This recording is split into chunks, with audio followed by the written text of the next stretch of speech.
Saya akan membahas mengenai Incoterms tahun 2020. International Commercial Terms atau yang biasa disebut dengan Incoterms menjelaskan hak dan kewajiban pembeli dan penjual yang berhubungan dengan pengiriman barang. Yang dijelaskan meliputi proses pengiriman barang, penanggung jawab proses ekspor dan impor, penanggung biaya yang timbul, dan penanganan resiko bila terjadi perubahan kondisi barang yang terjadi akibat proses pengiriman. Ini juga menjadi persyaratan utama yang berfungsi untuk mengurangi resiko kesalahpahaman yang merugikan. Itu sebabnya Incoterms sangat penting untuk persyaratan perdagangan internasional.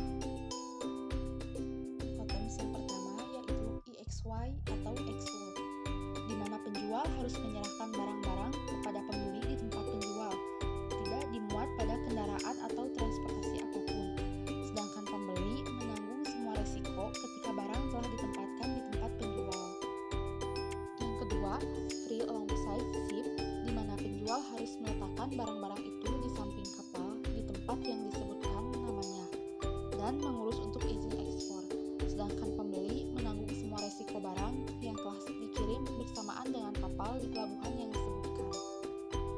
Yang ketiga, free carrier, di mana penjual harus mengirimkan barang ke pengangkut yang disebutkan di tempat penjual dan memuatnya pada sarana transportasi yang disediakan oleh pengangkut. Pembeli harus menanggung semua resiko ketika barang telah dikirim ke pengangkut di tempat yang telah disebutkan. Yang keempat, free on board, di mana penjual harus menyerahkan barang ke atas kapal di tempat yang disebutkan dan menanggung segala resiko kehilangan atau kerusakan sampai peralihan resiko terjadi di atas kapal. Pembeli menanggung semua resiko pada saat barang berada di atas kapal yang ditunjuk olehnya.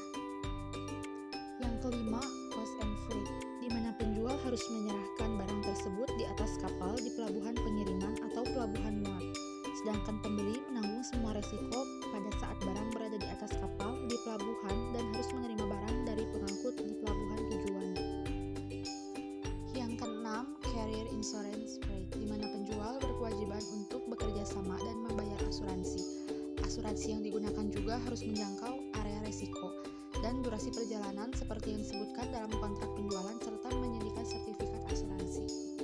Yang ketujuh, carrier pay-to, di mana penjual harus mengirimkan barang ke pengangkut yang dituju olehnya dan membayar biaya pengangkutan yang diperlukan untuk membawa barang ke tempat tujuan. Sedangkan pembeli menanggung semua resiko ketika barang telah diserahkan kepada pengangkut dan harus menerimanya dari pengangkut yang telah disebutkan. Yang kedelapan, carrier insurance pay-to, di mana penjual wajib membayar asuransi kargo dari resiko kerusakan dan kehilangan barang saat diantar. CIP juga mewajibkan pembeli untuk melakukan export clearance. Delivery at place, di mana penjual harus menanggung biaya dan risiko sampai barang ditempatkan di pelabuhan pembeli. Pembeli menanggung semua risiko ketika barang telah sampai di pelabuhan tujuan. Pembeli juga wajib menanggung bea masuk impor. Pada Incoterms 2020, DAT diubah menjadi DPU atau Delivery at Place Unload, di mana penjual melakukan clearance untuk ekspor dan membayar biaya pra-pengiriman atau local freight, pengiriman atau freight dan biaya pengiriman dari pelabuhan sampai ke lokasi tujuan. Yang terakhir, delivery gratified, di mana penjual harus menanggung biaya dan resiko, termasuk bea masuk impor, terlibat dalam membawa barang